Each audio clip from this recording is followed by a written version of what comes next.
Good morning, ladies and gentlemen. Welcome back to the channel.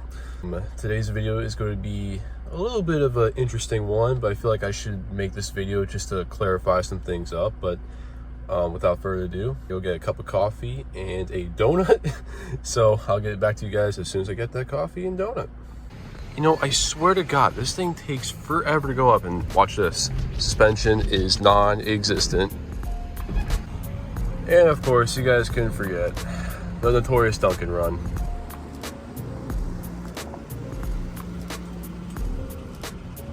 All right, thank God. Got the cup of coffee. Can't survive without it. But no, this is not the S650, obviously. This is my daily driver, 2018 Genesis G80 3.8. Pretty much fully loaded to the brim. I will be making a review on this car very soon, so stay tuned for that. But no, this is like my daily driver in college. And the Mustang just sits at home with like no miles. It's a trooper. It's a good car. But obviously this is not, you know, the star of the video today. The star of the video today is going to be about the Mustang. So like I said, stay tuned. All right, guys. And I have spawned it into my room somehow. So let's get into the topic. S650, and I'll include the dark horse on this as well. Both 5.0s. I've seen, you know, videos, I've seen it all, and I've, you know, raced, you know, a couple cars now, Scat Packs, Camaros. I've, you know, been up against a lot, and I'll get into that in just a second. Mustang, especially the S650 with the Gen 4 Coyote, does underperform, I will say. Disappointed with the entire car? No. I still think Ford did a phenomenal job, and we should be giving them pointers because they actually kept the 5.0 for a whole new generation of Mustang. Pretty big, you know, jump in my opinion. I mean, that's a pretty big, bold thing to do while, you know, the whole, you know, industry is, you know, striving towards EVs, and, you know, the world is just changing around us as we speak. So the fact that they kept the Gen 4 Coyote for a whole new generation, we should be applauding them, not bringing the Mustang down. However, everybody is talking about how the numbers are a lie, they're BS. The GT doesn't make the advertised power, especially the dark horse. I personally feel like the GT is not, especially the dark horse as well, they're both not as quick as what we think they should be, is because of the weight. The dark horse weighs like 3,900 pounds. I mean, that's touching almost GT500 weight territory. So it's not a light car by any stretch of the imagination. I mean, the lightest car in its class right now is probably the Camaro.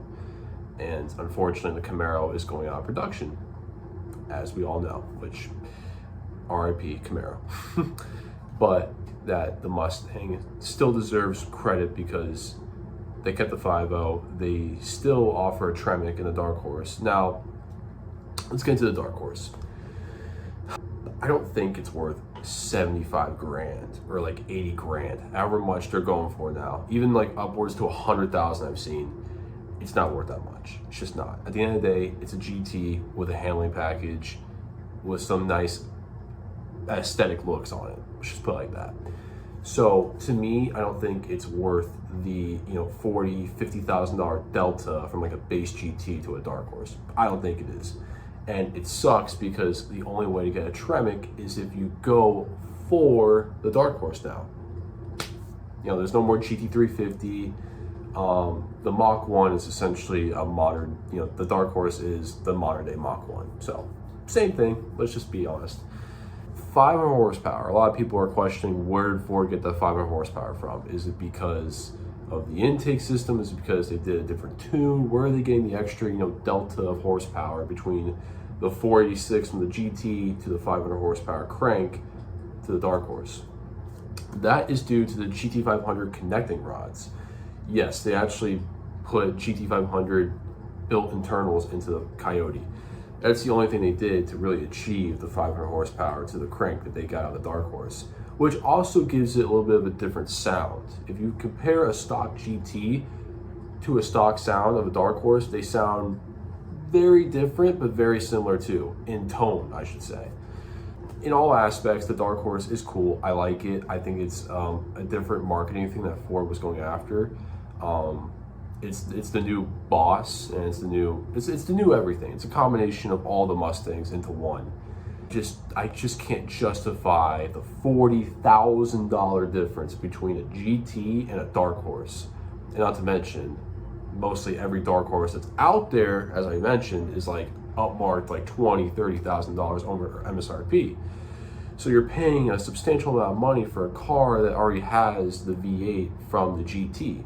So, you know, at least to my personal preference, the $40,000 delta just doesn't make any sense. So that's just my personal preference. You guys can have your own personal preference as is, but for me, I just could not spend $40,000 to get barely enough horsepower at 500 with the same exact motor with a handling package. I'd rather just buy either a used Mach 1 or get a Performance Pack GT and deal with that and upgrade the tires on that car and possibly just do mods on that car. It's a lot cheaper. You know, the Performance Pack GT. A lot of you guys are, you know, not all of the Performance Pack GT. You guys are probably wondering, like, yeah, where my clothes? Yeah, like everything's changed. The previous clip, half of that video, by some magical thing, deleted. I don't know why it deleted, or I don't know how it deleted, but half that clip is gone. So the other half of me talking about the Mustang is gone. So days later, filming the rest of this video for you guys, we left off about the Performance Pack GT. The reason why I want to get into this is because my car, unfortunately, does not have that package. And due to me not having that package, has costed me a lot of time in racing people and just, you know, not being able to push the car to its limits. Problem is, without getting the performance package, is besides the wing and besides the tire setup, you are missing quite a bit of cooling on the car. The Performance Pack GTs gets a trans cooler, oil cooler, upgrade radiator, you know, for better cooling. It just gets everything. The Dark Horse gets beyond the limits of cooling, so that car like is actually made for the track. But the Performance Pack GT is a little bit dialed down from a Dark Horse, but it still gets a lot more than a standard GT, which is like what I have.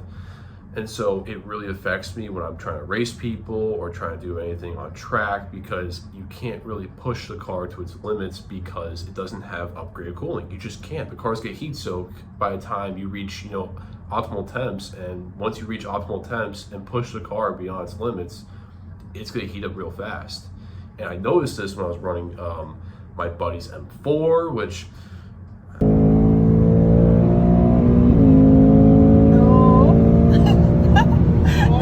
I got beat. I lost to a full bolt-on SS, but that I kind of expected to lose to that guy. He was full bolt-on. We'll probably run it back. We'll do a dig eventually, but we'll see what happens with that.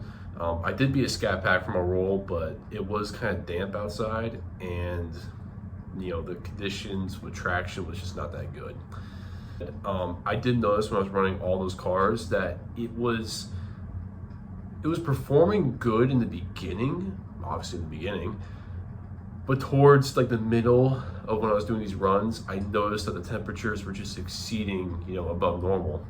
1,000 or I forgot how much it is, but it is more money. It is quite a big jump, especially, you know, with, you know, dealerships upmarking them by a lot, which is why I didn't get one. But what I can tell you guys is that it is worth it, because if you are running the car, you know, for a good amount of time and running it hard, the upgraded cooling does make the difference. But for the average person, if you're not planning on driving your GT hard at all, you're not tracking it, you're not racing people, the standard Mustang just, it works, okay? It gets the job done. But for a guy like me who wants to give you guys awesome content and show you guys what this car can do, the performance package was kind of worth it, and I missed out on that. So I'm telling you, don't make the mistake I made. Definitely look into one if you can get it for a good price. I don't want you guys paying, you know, $4,000 or $5,000, even upwards of $7,000 over sticker for this car. It's just not worth it. So keep that in mind. That's just me telling you guys, look out for that, because dealerships will try to scam you, okay? I think we've all experienced that. There's not much more I can say about, you know, the Mustang, other than the fact that, you know, at the end of the day, do you want the latest tech? Do you want to my opinion, the better looks. It looks better than the S550 to me. The S550 is a sharp looking car, but I still think there's something to be said about the new Mustang, and it still looks good. It still looks fresh. It's just refined, is what I should have called it. Personal preference, guys. It's what you guys. It's what you want at the end of the day. What can you afford? Do you want the latest tech? Do you want the highest horsepower? Even though, yeah, they kind of BS the numbers. And before you guys start blowing the comments on, you know, oh, it's slow, it's this and that, which I've already seen. Don't blame Ford. Blame the EPA. Ford did not want to, you know, in layman's terms, chop the balls off the dog. Okay, like they did not want to do that. But because we're moving in these very harsh times of, you know, pushing EVs and hybrids and these 4-cylinder turbocharged pieces of shit cars, you know, we're living in tough times, guys. And, you know, I have to say this, but, you know, V8s are dying, you know, before our eyes. You know, they are dinosaurs now. Even 6-cylinders, like NA, you know, V6 6-cylinders, they're dying too. You know, we're living in tough times right now. You know, the world is definitely, you know, at its, you know, peaking point of breaking, but, you know, we're here to provide you guys content and, you know, spread positivity. That's, at least that's my end goal for you guys and on this channel. So, you know, that's what I plan on doing. But yeah, stay tuned for more videos. We got epic content coming to you guys, more, you know, races. We got more car meets to go to, you know, a lot more stuff to be done with the Mustang, but I don't want this just to be about the Mustang. You know, I want this, you know, to be a channel of diversity, focusing on other cars too, but not just the Mustang. But keep the Mustang in the channel, but also focus on other things too, and, you know, experience different cars, because that to me is what's important. And I want to share the diversity with you guys and showing, you know, different cars and, you know, the pros and cons of it. You know, I want this to be a cool channel, not just about the Mustang, but the Mustang will be, you know, the flagship of the channel, let's call it. So yeah, stay tuned, guys, and you know what, I'll catch you on the next one. Thank you.